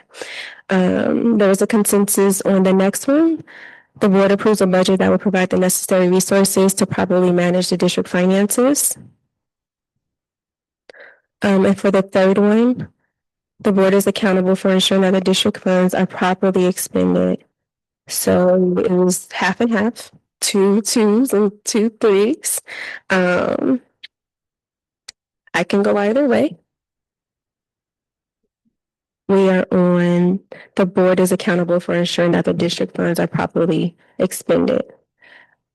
My case for the two is that while we are still engaging with the you suffer process, that I think it is prudent for us to put a two. And then once I think then the exiting out of that process for me is the like graduation to the three that we can say, yes, we confidently, the state has said we've got this in place. We confidently know we have this in place. But I think it would, for me, it would be premature for us to do that until the state has signed off that we have. And I don't know if that's true for from everyone's perspective for all three of those categories. But to me, this ties back to those financial audit pieces that we've been talking about. I'm okay with bringing it down to two. I think that's the right way to do that. You would die. We were threes over here, y'all were twos. So two it is. The next one is the board approves a budget that will promote high quality educational programs without compromising the district's long-term financial health. We were in alignment with the two on that one. The next one is the board keeps the community informed about the district's financial needs. And there was not consensus there. It was a split vote, going twos over here and threes over here. I think it's swing to a three in terms of the communication piece, because I think that that is separate from the policies and procedures as opposed to the like communication of the budget. Number 4 or 5, we are on number 5. Keeping the community updated about the district's financial needs. I'd like to, Madam President, I know that we keep our community informed at the board meetings, but I'd just like to see different communication channels where our parents, our families that don't attend our board meetings and are not virtually, how is this communication getting to them? So I'd just like to have more conversation about that. So almost like the launch of the newsletter that we were describing. So like once that's launched, that would feel like, hey, more people are getting access to that information. Okay, I'm back at it too. Sorry. I'm happy to come down to it too. Dr. Portillo would like to say something because I feel like there's some communication to parents. I don't know what that looks like though. Yeah, well, we've been sending the communication to the parents and the superintendent, and the board recap meetings. So after every meeting, and since we've been talking about it here, it's part of every recap, the videos. But the guardrail number 1 specifically addresses that. And that newsletter is going to now not only go to parents, but we're going to do a mailer to the community as a whole. So all the residents of South Phoenix. So it'll be even more transparent. But again, it'll be only one insert within the broader newsletter. Dr. Portillo, is there data into this like newsletter and what that's being sent? Like, are these being opened? Like, are they sitting in junk mail? Yeah. And spam? So not recently. So years back, we used to send a quarterly newsletter to the community. We scaled that back to 2 a year and then none because of the cost and the number of returned mails that we would receive from our families that actually live here. And then the residents, of course, we would get even more. So we're attempting it again. I know we've been doing a lot of work even in our re-enrollment process. It requires people to re-enroll with the actual address that they have every year. So hopefully that'll cut back on some of those return mails. So we don't, and we know that the mailers are expensive, but also as we did our polling for the override, we discovered that a lot of non-parents didn't have a whole lot of knowledge of the district. So that was another piece of data that prompted us to try this approach. So it'll be 2 a year, and then we'll also send it through our digital to our parents or contacts that we already have. And then also it'll post on the website. Dr. Portillo, something to add with our meetings, and I know we did start making those changes of making it much easier to find the recordings of the meetings, but I would still recommend that, like, when you get to the RSD page and you go try to watch the live video, you just see one screen, and then when you click play, sometimes it's the last meeting, sometimes it's the meeting prior to that one. You find the actual meetings on our YouTube page, but you have to go search on the YouTube page. So I think if we make it easier for the community to find that, that will also show, like, hey, we have this completely changed, because it's great that there's the board updates that are being done, but some people really want to get to the thick of it. They want to go in and see, okay, what were the actual presentations? So if we can do something about that, I think that would really help out too.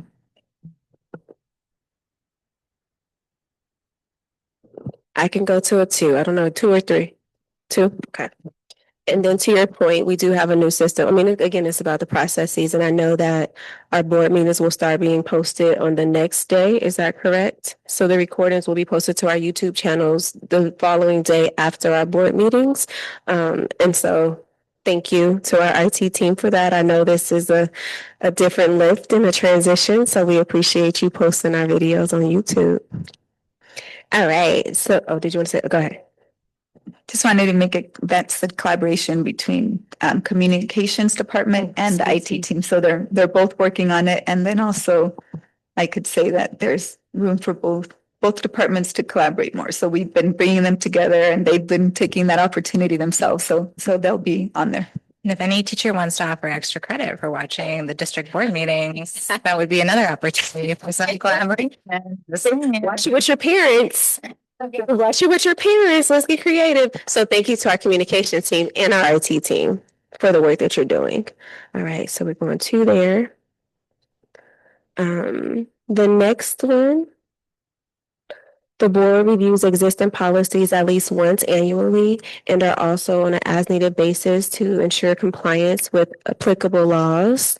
We were all over the place with that one. Oh no, there was a 1-1, a couple of 2s, and a 3. I guess technically it was a 2, if you want to do that.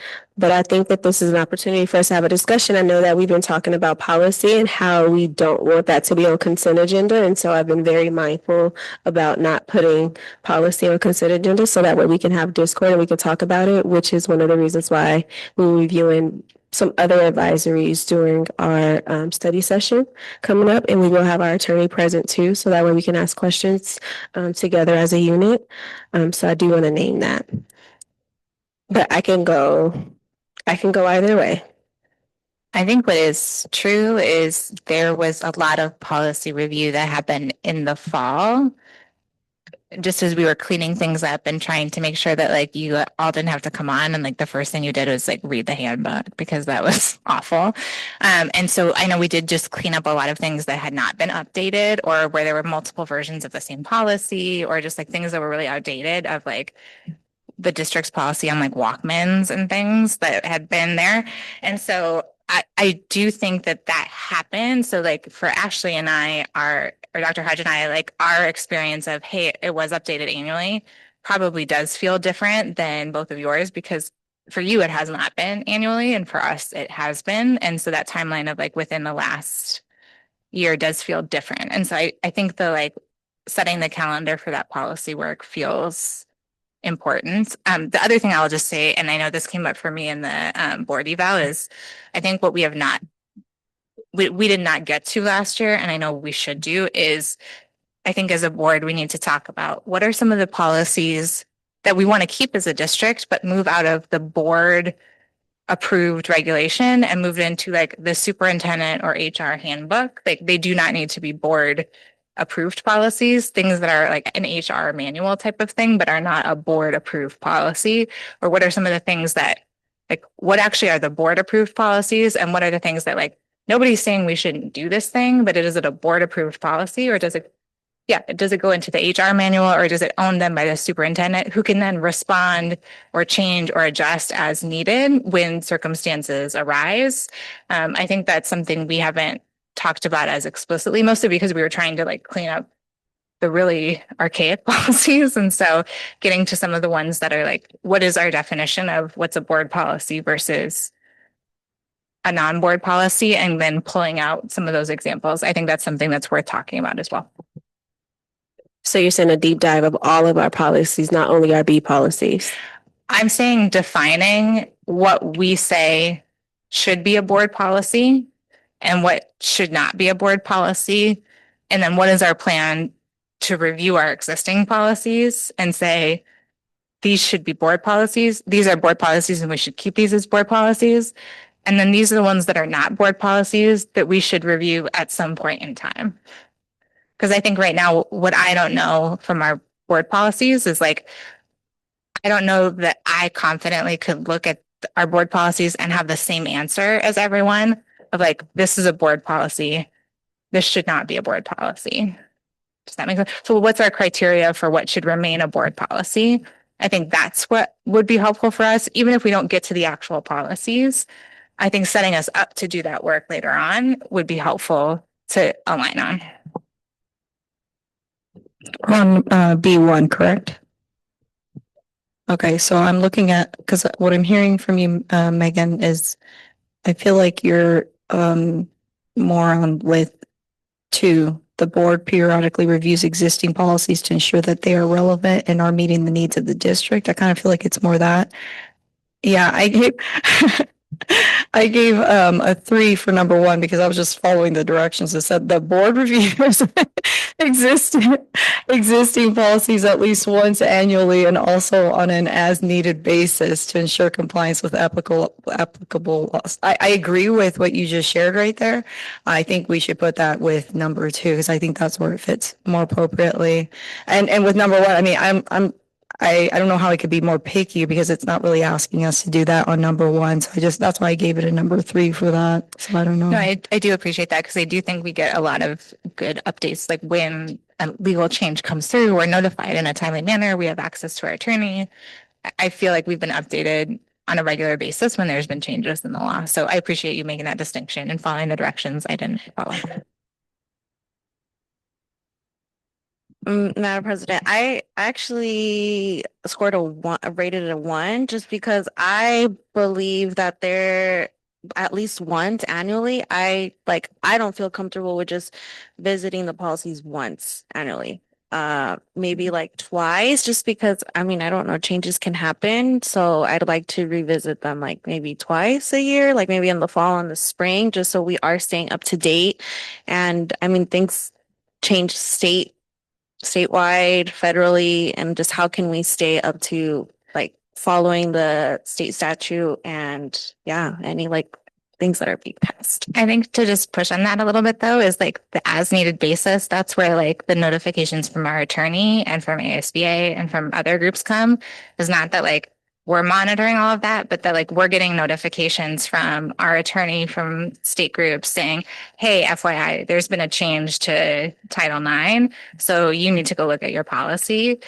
So I do think that like as needed piece of when we're receiving that notification, because oftentimes we're getting it from 10,000 people being like, hey, just a heads up. So I agree with the like, maybe like what are the policies we want to review more regularly and like what are the ones that we know we're getting consistent communication on from our attorney, or what are the ones that we, get those regular updates on that we don't need as regular communication on. And that might be more like this year or this season, like, hey, we want to keep reviewing our immigration policy because we know that's going to come up regularly.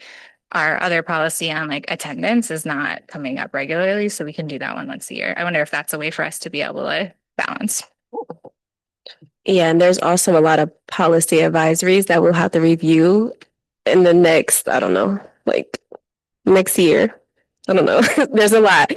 Like literally, there's a lot of policy advisories that we may have missed. And so now we're trying to be a little bit more proactive so that we don't miss them. And there's like a slew of them that I'll have to go through and figure out which ones are priority for us to review. So we do get notification when policies do change, but it's our responsibility to make sure that we're reviewing them. And we do have a lot of policies just in general. So to look at them twice a year, it's a lot. That's a heavy lift. It's a heavy lift. And I'll seek any support in anyone who would like to help. Would like to help. So where are we landing?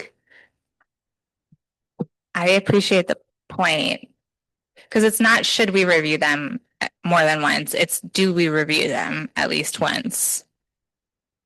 And so I would say, I agree with Tatiana. I would put a 3 for that one, and then The way we look. Okay. Okay. So tell us more. What's your 3? I think we review them annually, and then we also review them on an as needed basis. I think it's like we either That's- do it or we don't. That's fair. I feel like we have a different representation. I read everything in that handbook in a study session last November, and we're going to do that again this year. So I feel confident saying that we reviewed all the policies, and I do feel confident that, especially with our attorney, that we're getting regular updates on, hey, policy advisories, things like that. So for me, that one I feel confident. I feel much lower for number 2, or lower for number 2. How do you feel about that? I'll let you be the deciding vote, my dear. And I'll go whatever you want. Do you feel comfortable, more comfortable with a 2? Okay. Are we okay with going with the 2? There's another opportunity. Well, after our study session, we can confidently go. Yeah.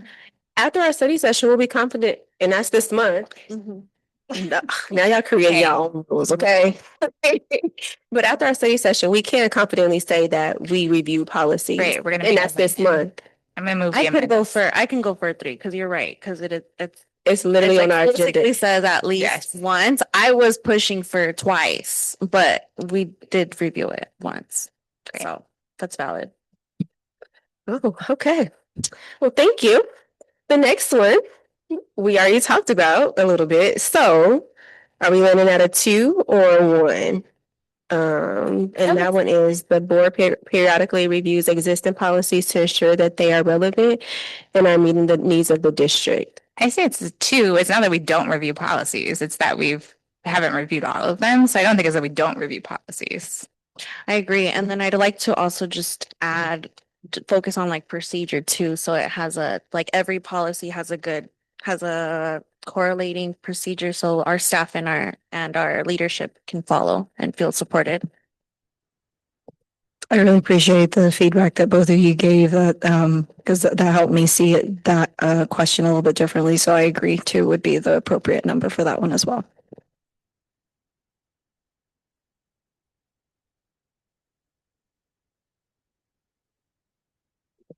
Okay, so 2 it is. And then the next one is about our accomplishments and our strengths. Are we pretending? I'm just kidding. I mean, we made significant growth on our previous eval. And I think like the amount of time I would name like for myself, the thing that I think is a win for the district, for us and for the exec team is the amount of time we've been spending, in academic monitoring and the quality of the questions that we've submitted. And for the executive team, like a huge shout out to the amount of like pre-information we've gotten prior to the communication. So we've been able to engage in those questions, but we've also gotten a ton of information before the meeting started. And I think then we've been able to say, hey, when am I going to ask this question? And when am I going to not ask this question? I think it has felt really smooth in a way that I know we've been building to over the last year. So I think that's just been a huge win.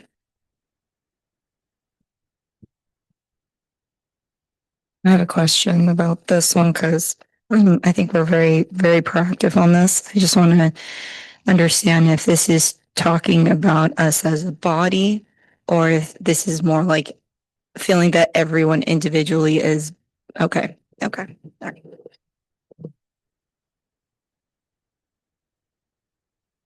Are there any additional strengths that we would add? I would say we're committed.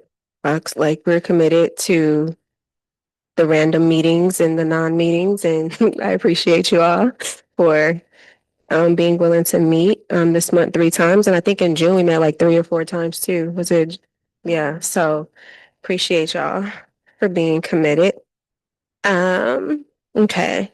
And so the next one, I'll kind of lump those in together.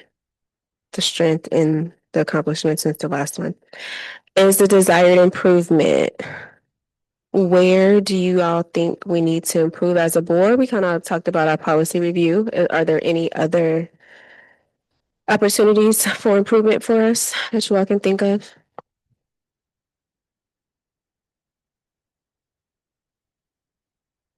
Madam President, I would just like to first express my gratitude to like just the board, the amount of study sessions and board retreats and just opportunities to come together and just discuss issues and also celebrate what's happening in our district. So I'd like to continue this momentum and improve, like, not that I want to improve it, but just continue these board retreats. And I know that it does take away from the time with like the progress monitoring, but I think the investment also in just us learning how to move together as a board cohesively and getting to know each other and what we expect from each other as well, I think is very important. So I give us a 2 or a 3. I think a 2. Sounds good. I mean, we always have room for improvement. And I think a lot of the things that we are needing improvement or that's what we put into these trainings. And so, yeah, I think a 2 would be okay for that one. I think for me, one thing I'm thinking about, connected to some previous board experience is also the idea of, we saw in this meeting, we had 4 board members submit questions that we really should have 5 board members submitting questions. And thinking about how in our retreat, we really work together as a board to say, how are we kind of all coming together around that commitment? And for any board members who are struggling with that, like, how do we work through that all together? Because it is important that we're all engaging in this work together and making sure that we as a board are presenting that united front, especially as we're getting into the next school year and really setting that expectation that this academic work is our primary focus. And so I think just having an open conversation about that as a board at our study retreat and just saying, what do we need to do? What needs to be true for our board to engage in this work? What needs to be true for us? Is it systems? Is it communication? How do we make sure that we're engaging in this work? Both individually and as a team. I know for myself, there's commitments I need to make to be able to engage in this work better and more directly in terms of my preparation. How are we all kind of making those commitments and being clear about what we need? And I think that we just have a real opportunity at the beginning of the school year to be able to have that frank conversation about like, how do we set up as a board ourselves up for success? And how do we communicate transparently, like what we need to be able to engage in those conversations?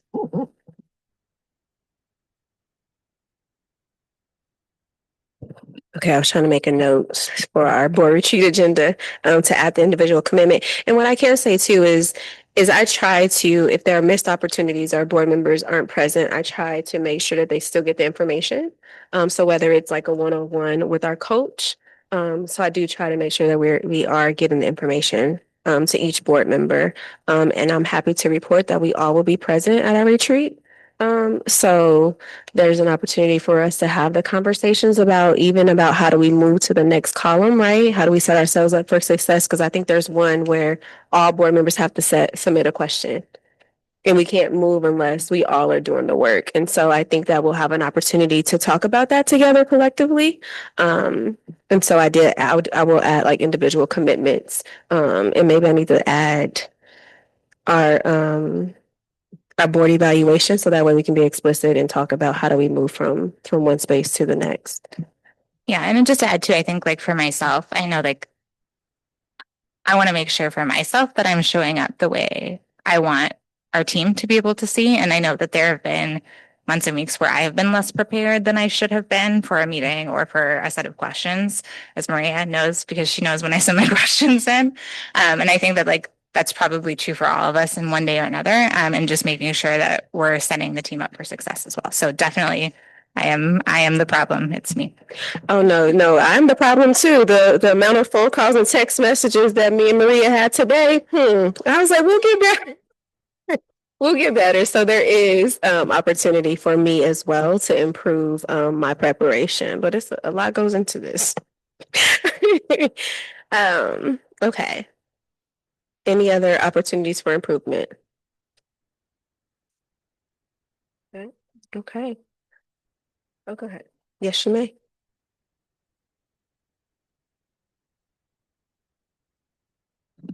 So I just want to commend the board for modeling this transparency and this reflection. Our push this year is understanding that I individually am the genesis of change, right? Collectively we are, but we have to look inside first.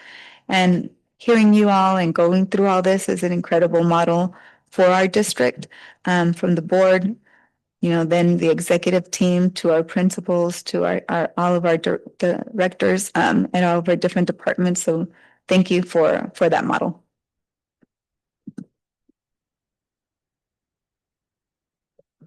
Okay, so now that we settled on what was our score? It was hold on. What did I say? 52. So do we vote to approve? It's already been motioned, it's already been second. First to talk about it. Do we vote to approve our board self-eval scores? Is there I guess I already did the motion. I guess it's all in favor, huh? Yeah, okay. All in favor of us approving our board evaluation, say aye. Aye. Motion carries unanimously. The next item on the agenda is item 6.02, or the last item on the agenda, I should say. Is item 6.02, board policies and administrative. Is there a motion to approve item 6.02? And so basically what it is to appoint a board member to be the ASBA representative and the alternate. May I have a motion, please? So moved. It's been motioned by Dr. Frankowitz. Quick question though. Does this include who the board member is? Oh, not yet. Okay. So basically, we have to do a motion for us to talk about it. And then once we do the motion to talk about it, because just because we motion doesn't mean we approve, right? So we have to do the motion, then we can talk about it, and then at the end, we vote to approve who we appoint. Second. Thank you for the clarification. You're welcome. And it was seconded by Ms. Castro Correa. All right, so this is a recommendation for us to select a delegate and an alternative member to attend the Arizona School Board Association Delegate Assembly on September 6th, 2025. And you can, I don't know the times, but you can attend remotely as well. The public school governing boards that are members of ASBA select a representative and an alternate to attend the yearly convening. At this convening, the representatives will determine ASBA's political positions on issues determined to be of interest to governing boards. So Maria has graciously printed out copies of the political positions for each of us to review individually. So I don't know if you guys can locate the document. It is The one with the ASBA logo on it. okay. Everybody has it. Okay. So similar to our board evaluation, because there are a lot of different positions, I didn't want to eat up our time discussing them individually. So we'll do the same. We'll review it individually, and then you can send me the items that you want to recommend or that you want to amend or change, or you don't care for it, and let me know. And then we will talk about them during our September board meeting and come to a consensus. And then our representative and our delegate would have that information for the September 6th meeting. And I will pass it to my Madam Vice President so she can share her experience from 2 years ago. She had the opportunity to go and represent us. Yeah, so in a nutshell, all of the school boards in the state of Arizona send delegates, a variety of delegates, and there's one voting member, I believe, from each school board, and there's sometimes multiple delegates there from each school board, but one voting member. And essentially, we're going through each of these proposed items, and it's a really great opportunity to be able to hear great discussion from a variety of school boards. People are able to share very much like our public comment. So individuals will come up, share public comment, share experience from their district on each of these individual issues. Once public comment on that item ends, the individual districts will vote. Sometimes they'll propose an amended item. Sometimes they'll propose a completely new item.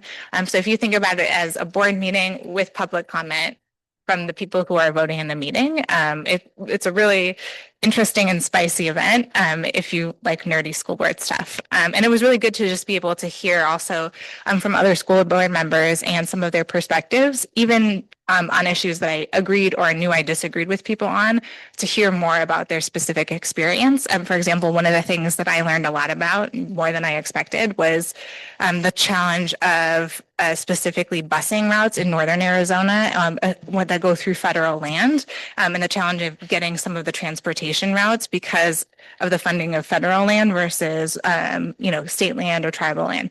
So that was a whole big issue that they were trying to get funding for that I just had no idea. It doesn't impact our kids, but it was something that they needed additional support with. And things where, hey, we were having a specific issue here. Are other urban districts seeing that same issue? How are they handling it? Is this proposal the right one? And it was just a really great time. So these are essentially like not necessarily binding resolutions, but when ASBA is lobbying, they will then lobby or kind of speak for these positions. So it's like, how are we influencing the position of ASBA? So I think it's a really great experience if you get the chance to do it, just to be able to be in that space and hear from other board members, and really to connect with other board members across the state who are in the same experience, who are, have some of that board experience, and to be able to hear their perspective on a variety of different issues. Do we know the time that this will be taking place? Yeah. So is it like, my guess is this is an all day thing because that's a lot of policies. I remember it being like 9 to 1, and then it that's ended not early. bad. It's really short. And then it ended whenever we were done going through all the items. So I think we ended earlier than 1. And they fed you breakfast and lunch at the JW Marriott. It was lovely. So basically we have to decide who would like to go and then have a second in place. I'm interested. So I would be interested too. I don't know how that would work. Who wants to be the representative and then who wants to be the alternate? Because I think it is a great opportunity for the two of you to have they both can go, I think right? they can both go, but only one person's Can then the vote. voting primary. So who wants to be our voting person, but y'all will be there together? unless you want to hash it out. Rock, paper, scissors. Y'all want to rock, paper, scissors? I don't know how passionate you feel, but I'm a nerd for stuff like this, so I'd love it. Yeah.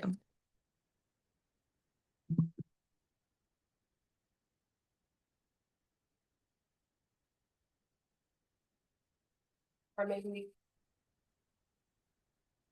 we can swap next year, possibly. Because we all will be on the board still next year. So maybe we could do one of you be the representative this year, and then the next one is the representative, or vice versa. I don't know. I could be the alternate. Are you sure? Okay. Good. All right. So we are voting to appoint Ms. Pena as our delegate and Ms. Castro Correa as the alternate. Is there any further discussion? No, I graciously step back from this opportunity. No, I'm like, I don't want to be the person. I learned a lot. I'm curious to have that same opportunity. Yes, we love learning opportunities, professional development. Okay. Well, now we will vote. All in favor of our representatives and our delegate, say aye. Aye. Motion carries unanimously. There's no information discussion, no executive session. The next item on the agenda is adjournment.